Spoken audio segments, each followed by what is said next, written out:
come on here and talk about the law of balance, because the law of balance is applied to every aspect of your life. All of these laws are, laws are, and so I had a speech impediment when I was a kid about my R's, but yeah, just letting y'all know that that's my authentic self.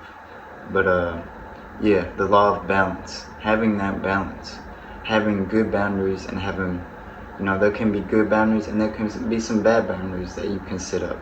Everything has polarities, and that has to do with the law of polarity. And I will get into these laws more. I will talk about these laws more. But that'll be in another video for polarity. But the law of balance. First, I want to start by saying you can have tools to help you on your journey, and especially with your passions and highest goals and what you love to do. Let me give an example, my tool with cannabis. Now, cannabis, it is not man-made, it is something that I kind of set a boundary for myself. I don't really take nothing man-made, and that is a good boundary for me. And we all have boundaries that we need for ourselves that work in good ways for ourselves and for our own unique passions. So I love cannabis. It is a plant, as we all know. It comes straight up off the ground, especially just straight cannabis, straight bud. I smoke cannabis, but I have a balance with it. I don't use it too much. I don't depend on it. I don't need it. I could go without it. And that is how it kind of is. That is how it is with these tools. Just like a car. Say I get a nice new car. I'm in love. I'm not in love with the car. I love the car, but I don't have a love for the car that, you know what I'm saying, I'm needing it, or I need to have this car to feel good, or I need to have this car to feel this way. There's a balance with it. I use this car to get places where I need to get, to do what I love to do, and to inspire people that I want to inspire, so on and so forth. So when having a balance with objects, materials, and not even balance with that, but even patterns, emotions. So what I mean by this is there's some stuff that is suppressed in our subconscious mind. I'm pretty sure I've talked about this before in my other videos, but that is suppressed in our subconscious mind, and we can tend to not even be aware of it. And that's why being aware and being present is so important when being your best self, embodying what you love to do. Having the balance, sorry, got cut off, but having the balance between the objects, material things, and not only them, but having a balance between who you surround yourself with and with the patterns that come towards your life. Because like I say, the law of patterns, there's another law, the law of rhythm, you know what I'm saying? They kind of tie them together.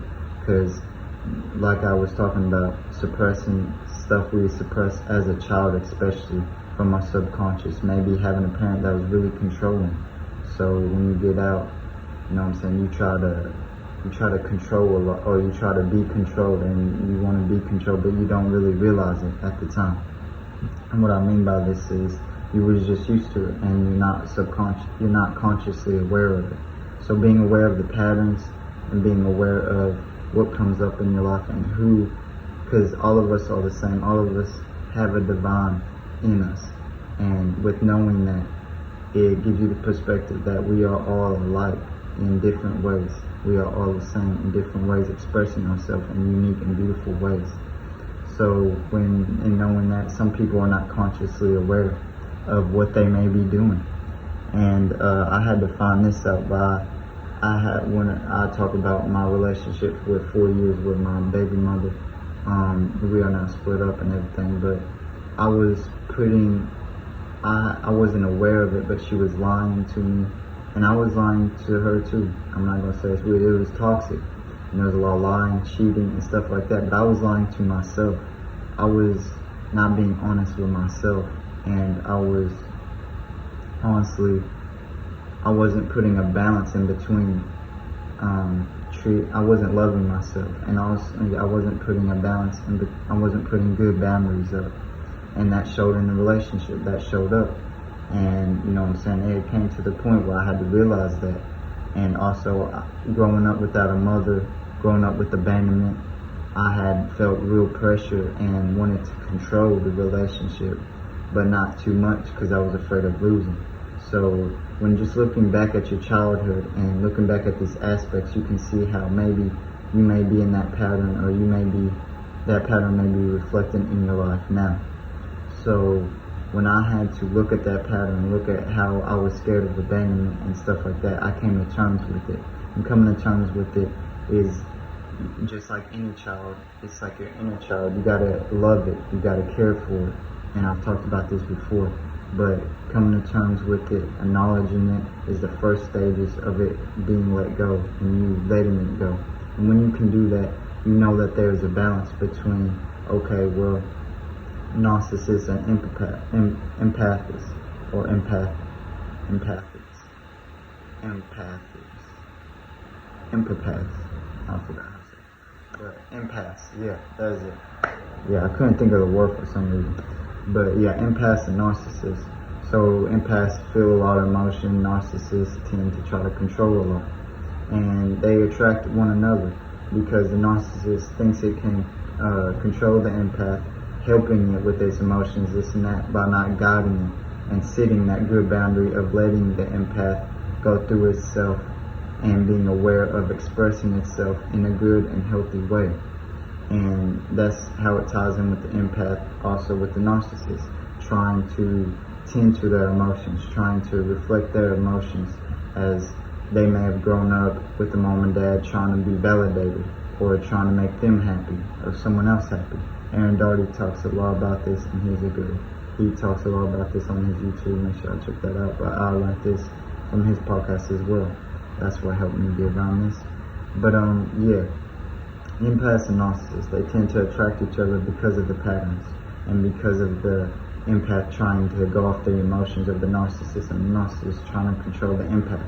So when you look at these, you can see that being in the balance between both, having some control, but good control of guiding one and maybe reflecting their emotions, not in a way of trying to reflect them as being a validation, but understanding. So there's a balance. And that is how the law of balance applies to not only materialistic things, but to relationships as well, in your entire life. So when y'all find this balance, when y'all are able to set good boundaries, to express yourself authentically and healthy, and in your fullest passion, in your fullest fulfillment, you will find that balance free, you will find that balance healthy, you will find that balance creating better relationships around you. And this can go a lot of ways. With a bad relationship, if you're in a toxic relationship, y'all can either go y'all separate ways and you find appreciation in the lesson that they have given you to find that good balance and to find what patterns that was in your life, or you can have a good boundary set with them and still be in a good relationship and maybe work things out, but in a healthy way, in a balanced way. And that is why the law of balance applies to so much everyday life, and having them good boundaries, and yeah, having them boundaries where you need to have them, especially for your highest goals, for your highest fulfillments, and your highest passions. Because expressing yourself authentically, expressing yourself with much fulfillment and much grace and gratitude and understanding for others, and that we are all the same but different in many ways and beautiful ways, will help you just feel more free, more fulfillment, and more in your true authenticity. Authenticity. And I've been messing up words here, but yeah. If that makes sense to y'all, this is how I'm guiding. This is why I do what I do. I love to guide y'all. I don't want y'all taking anything. If y'all truly don't believe it or whatever, just try experimenting with it if you want to, if you'd like to, and see how it plays out in your life. And just examine your life, be more aware, be more present, notice the patterns, and set good boundaries, and sit and know that there is a balance with everything, a good balance, and know yourself and your highest goals and your passions, because this will ultimately help you balance things out and help you be more fulfilled. Love it. Make sure y'all like, comment, subscribe, and also just comment anything else y'all want me to talk about. I can get more into this if y'all like me to. Just let me know.